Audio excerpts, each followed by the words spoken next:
This episode is brought to you by CoolStuffInc.com, the #1 seller of games and gaming accessories.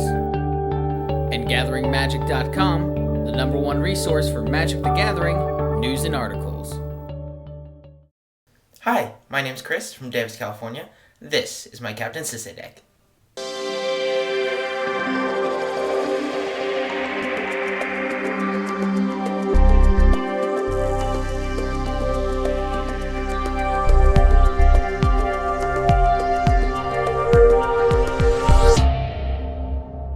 So, before we get into the deck, I'd like to talk about a little bit about the general herself.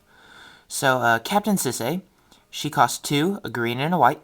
She's a legendary human. She's a 2/2. And she says, search your library for any card, any legendary card, reveal that card, and put it into your hand. Then shuffle your library.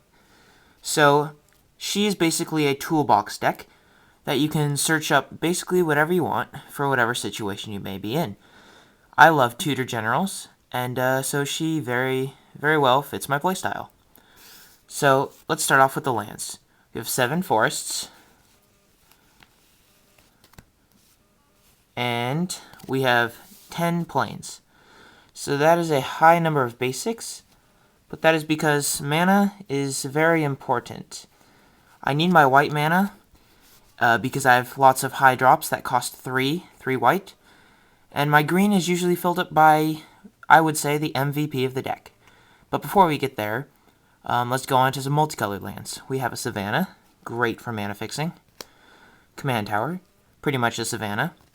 A Forbidden Orchard. This is in here because I don't really care if they get a 1/1 spirit. I get whatever color of mana I want. Sunpetal Grove. Brushland, I don't mind taking 1 damage.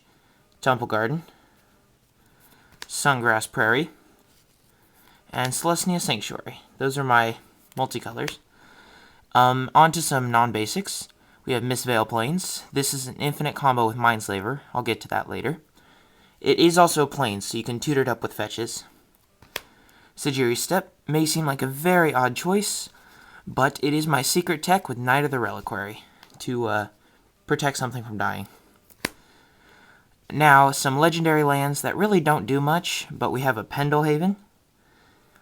This is here because, sorry about the red glare there, but it can boost other people's Inkmoth Nexuses, as well as your own 1/1s, but it's here if I need a green source, and Sisay can tutor it.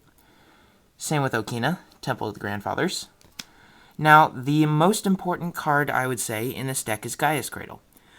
Gaea's Cradle says tap, add a green to your mana pool for each creature you control. And the best thing about this card is that it is legendary, so you can tutor it with Sisay.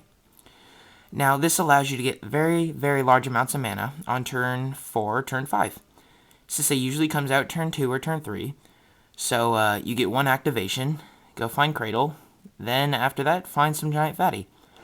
You'll always have a large amount of creatures unless you get board wiped, but we'll go into that later. Now a legendary white source, Eiganjo Castle. It is just there because it is white and legendary. And onto the colorless lands of the deck. We have a High Market for Mangara, a Deserted Temple to untap Gaea's Cradle, Hall of the Bandit Lord, that is to give Sisay and other large creatures haste. It is legendary as well. We have a Kor Haven, that is to prevent large creatures such as Blightsteel from killing me. A Strip Mine, I would say, is a staple.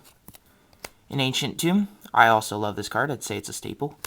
A Riftstone Portal, and against mass land destruction like Armageddon, it helps to, whatever land I draw, be able to play things, so that's nice. And a Petrified Field to get back Gaea's Cradle if it is ever destroyed somehow. Now onto legendary creatures.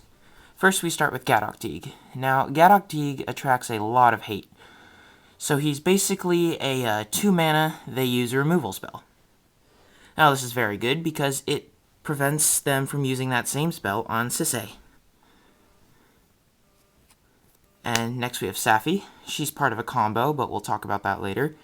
She is a very great card to tutor for early game because she can save your general or anything you tutor with it. And she is just an overall great utility card. I would always recommend running her. Thalia is there because she's annoying in the early game, and she's usually not a dead tutor, because when you do tutor for her, it takes your opponents a turn to catch up, because their spells cost 1 more. Now, most of this deck is creature-based, so it does not hurt this deck at all, I would say. So she's always a very nice addition. Onto 3-drops, we start off with Mangara. Being able to remove any permanent from the game is key in stopping lots of combos. But beware, it does not work on the Palinchron combo, because you can just... Palinchron could just bounce to its owner's hand. Dosan the Falling Leaf to stop those annoying blue players, and when I want to combo off, I can.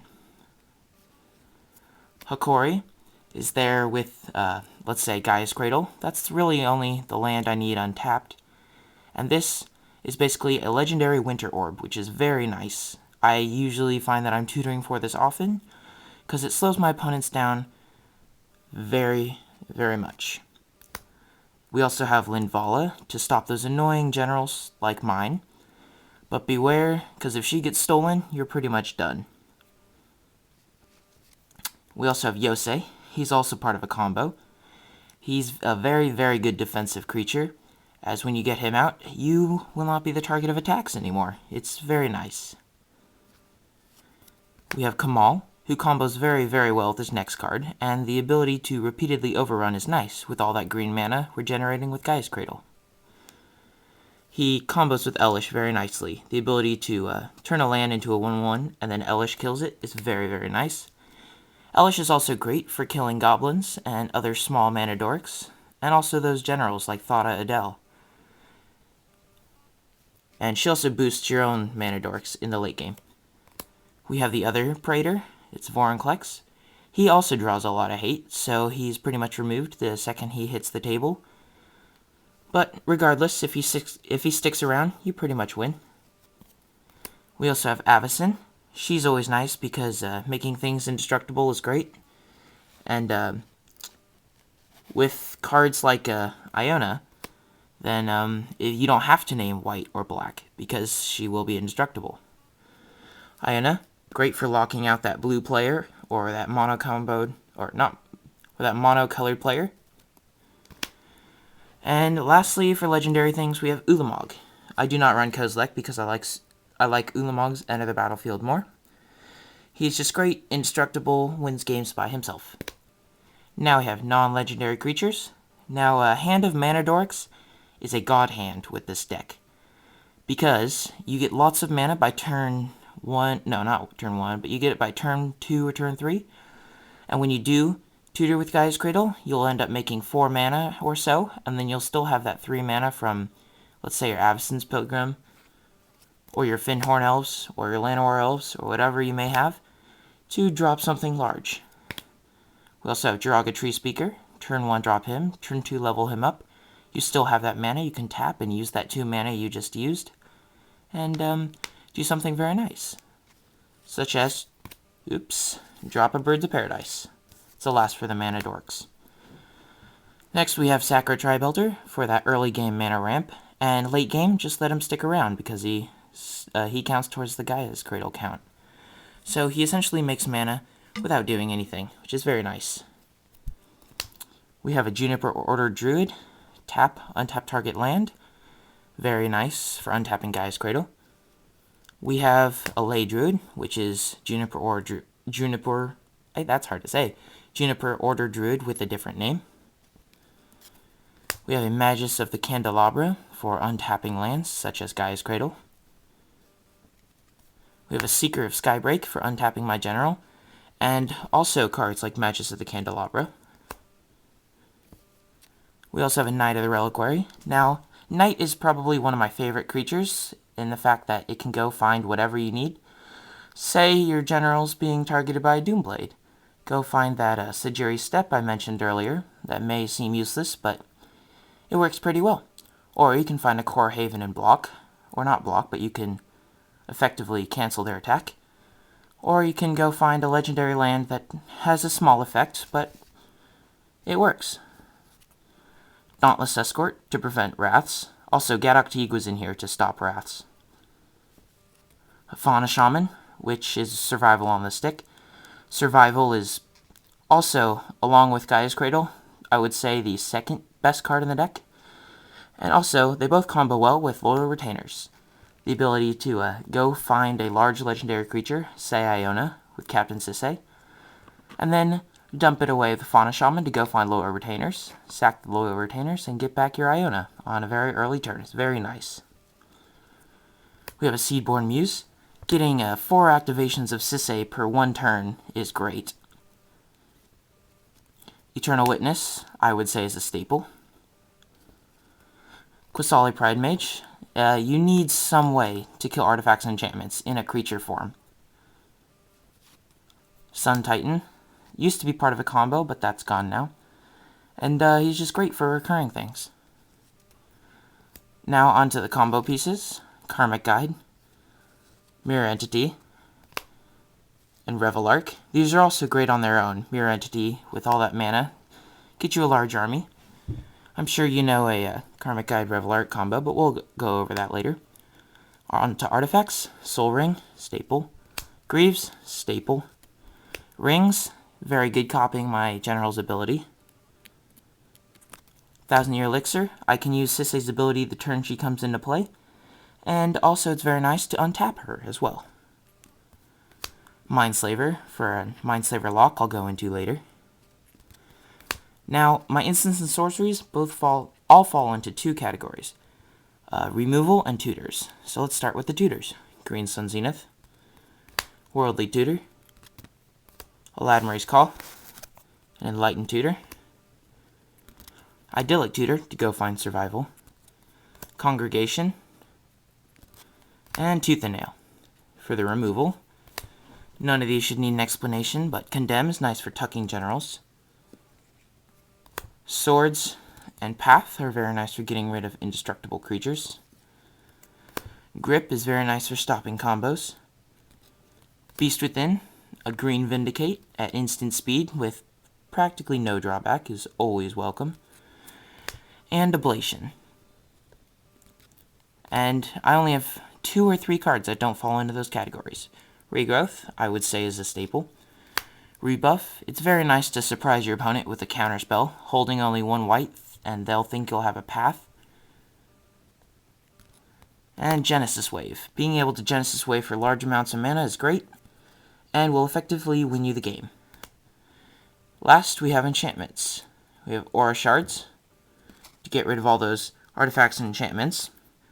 I run lots of creatures, so it works really well. Mirari's Wake, should not need an explanation. And lastly, Survival of the Fittest. Actually, not lastly. There's so many combos that work with Survival, I will explain those as well. And Garruk. Garruk is the only Planeswalker I run in this deck for his +1 ability only. Being able to untap 2 lands is fantastic. So, the first combo I want to go over is the Mistveil Plains Mindslaver combo. So, Mistveil Plains says 1 white, tap, put target card in your graveyard on the bottom of your library. Play this ability only if you control 2 or more white permanents. So, this is how it works. You use Mindslaver, it goes to your graveyard, you use Mistveil Plains to put it on the bottom of your library, and you go find it with Sisay. And you do this over and over again, and you have effectively locked 1 opponent. So the last combo I want to talk about is the Revelark Karmic Guide combo. So you can find all of the pieces using Survival of the Fittest. First, you find and then dump Yosei in your graveyard. Since you dumped Yosei to Survival, you find Saffi.